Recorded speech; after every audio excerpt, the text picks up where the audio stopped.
New York Times chief White House correspondent, that's Peter Baker, has covered every administration since President Bill Clinton. His new book is Obama, The Call of History. Peter Baker has served as Moscow bureau chief for the Washington Post. He joins us from Washington. Peter, good morning. Good morning. How are you? I'm okay. Listen, we saw a handshake. We saw a smile. They're describing this as the most anticipated meeting of the summit. What are you looking for? What are you thinking? They say Vladimir Putin is very well trained. President Trump, they say, is going in with no agenda. What are you looking for? Yeah, no, that's exactly right. As Major put it, that's a lot to pack into just a half an hour with translation. And the trick is, as H.R. McMaster, the president's national security advisor, said, the president doesn't have a specific agenda. You can be sure that Vladimir Putin does.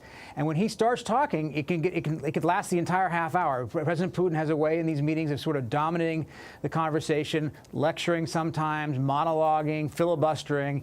And it'll be interesting to see how these two people who have circled around each other now for so many months with so many other fraud issues, Syria, Ukraine, this investigation here in the United States hovering over them. It'll be interesting to see how they manage to present both body language and actual substance.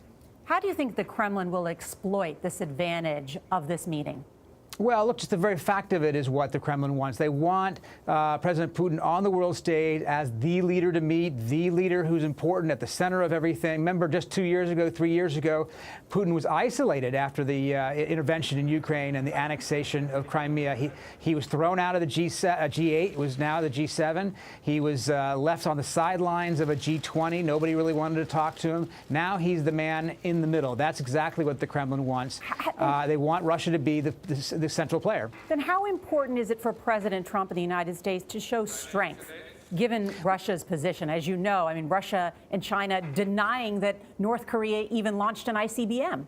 Yeah, they come from such different worldviews. Russia reality is different than the reality for the rest of the world, and they will, take advantage of that. But you're right. I think that this is kind of a test of manhood. Both of these leaders, both President Trump and President Putin, they project masculinity. They are tough men. They value toughness in each other. One of the things I think we found with President Obama is that President Putin took his measure and decided he was not a particularly strong leader. That may or may not have been fair, but that was President Putin's conclusion. President Trump values more than anything, I think, sort of a chest thrust out kind of relationship with other leaders, and it'll be interesting to see how these two sort of go mano a mano if they do. So, Peter, might there be less chest thrusting then in a potential meeting with Xi Jinping? And is there ground to come together on when it comes to North Korea, the U.S. and China? Yeah, that meeting is a different kind of meeting, right? President Trump made friends with Xi Jinping in Mar-a-Lago. He professed again and again what a good guy the Chinese president was, because he was hoping he would help pressure North Korea to stop its sort of provocative missile tests. And so far that hasn't worked. And you've seen now President Trump a couple times on Twitter say, well, we tried, it didn't work, now we'll see what happens. The real test is if America is going to apply pressure on North Korea other than military action, then it's going to have to actually take on some of these Chinese entities that are facilitating North Korea. That's going to be a real test. And do you get any sense from your reporting that that is on the agenda by the Trump administration? Well, I think it is. You saw even just a couple weeks ago, they sanctioned a Chinese bank that's been doing business with North Korea. That's really the first time that it happened on a big level. These banks are the real conduit for North Korean money in and out of the country.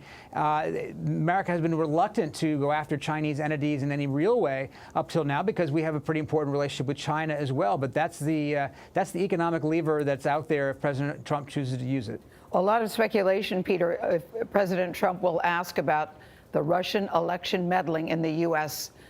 Campaign. Should he? Will he? Well, there's a lot of expectation that he should anyway. You'll certainly hear it from Democrats if he doesn't. He said just yesterday that he cast doubt once again on whether it really happened. He said, I think it was Russia. I think it could have been other places. Nobody knows for sure. Remember, the intelligence agencies got Iraq wrong, and really Obama should have done something about it anyway. Is it a sign of weakness if he doesn't, Peter?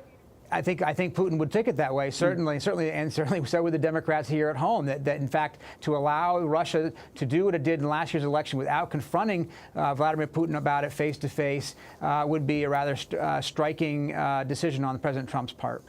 All right, Peter Baker, we're all watching. We thank you very much for joining us this morning. Thanks very much. Really appreciate it.